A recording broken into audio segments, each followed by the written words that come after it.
we read history wrong. And so, my fellow Americans, ask not what your country can do for you. Ask what you can do for your country. We'd like to think that technology makes life better, and it does. Eventually. But as historian Yuval Harari, author of Sapiens, put it, the problem with new technology isn't the destination, but the way there.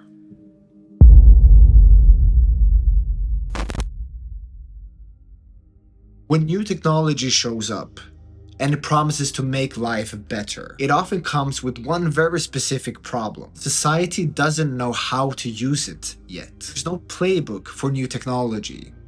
So we experiment. And many of the experiments that we do with new technology turn into disaster. Take the last big technological shift, the Industrial Revolution. People today point to the invention of trains, cars, electricity, and say, look how much better off we are.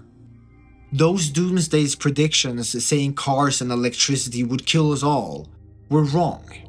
But that's an incomplete way of reading history, looking at just the starting point and the end point. History isn't just a study of the past, it's a study of change. And understanding that change, the journey, that's a more honest and accurate way of reading history. Sure, if you compare the 1800s to today, we are healthier, wealthier, and safer. But that progress didn't come smoothly. It was a roller coaster of trial and error, full of costly, painful lessons.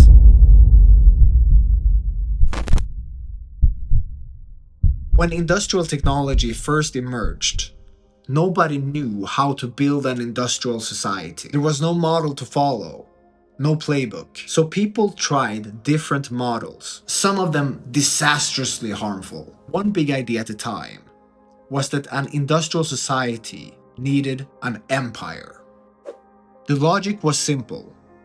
Agrarian societies can be local, but industrial ones need vast raw materials and big markets. And if you didn't control them, someone else would. It became an arms race. And that arms race led to brutal colonization. Even small nations like Belgium, which had been relatively peaceful, invaded Africa to seize resources and manpower.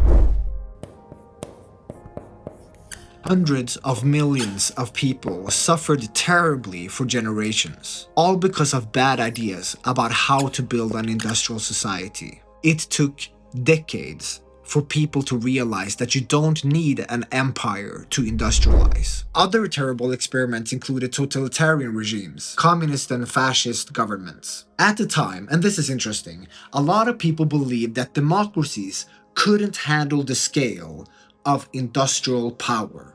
The steam engine, the telegraph, the internal combustion engine. People thought that the only way to manage all that power was through a strong and centralized regime. Now we look back with 2020 hindsight and see how destructive those regimes were. But in the 1930s, it wasn't so obvious.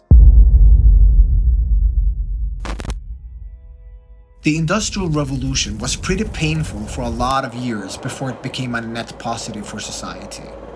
And we should learn from this. Along the trajectory we humans are on, we are going to discover and invent some incredibly powerful technologies. And we need to be better prepared for when these moments arrive. The definition of an industrial revolution, or at least what characterizes it, is a breakthrough in technology that transforms every industry. The first was steam. The second, electricity. The third, computing. The fourth industrial revolution is likely to be characterized by things like artificial intelligence, quantum computing, spatial computing, fusion power, bioengineering, psychedelics, nanotechnology, advanced robotics, and Bitcoin. These technologies could all have a massive impact on pretty much every industry to create a more spiritually enlightened post-labor economy where we can all be healthier, freer, more creative, and more productive both as individuals and as a society.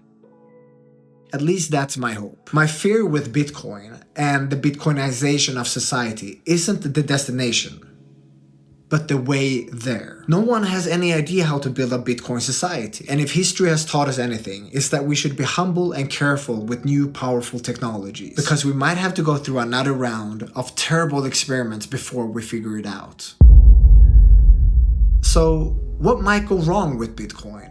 Well, I see 4 big risks. First, the return of empire mentality. Chances are, in the digital age, we'll see the rise of new empires, and they are likely to be totalitarian surveillance regimes. Second, the collapse of the dollar. If Bitcoin causes the collapse of the dollar, it could spell the end of peace and democracy as we know it for a while. Third, the separation of money and state. This is the goal, this is what we want. But the demonetization of governments could destabilize institutions, causing chaos, war, and societal collapse. 4. Bitcoin as a tool for financial surveillance.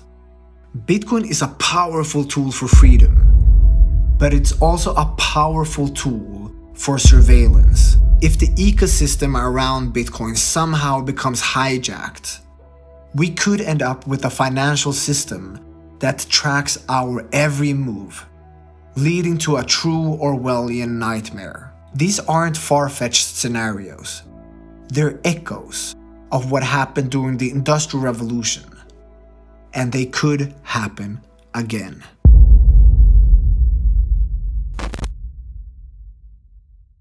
Looking back, we get through the Industrial Revolution with, at best, a C-. It was messy, painful, and the cost, both human and otherwise, was tremendous. We survived, but we weren't brilliant. And I think that Bitcoin is an even more powerful technology than the entire first Industrial Revolution. And if we get a C- in the Bitcoinization of society, the consequences could be far worse. The stakes are high with this technology because it deals with the foundation of society itself. Money. So what do you think?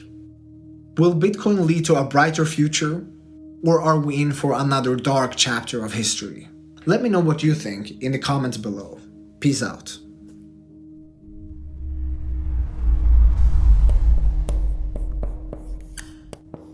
Get your copy of Yoni's book, Abundance Through Scarcity, in the description below.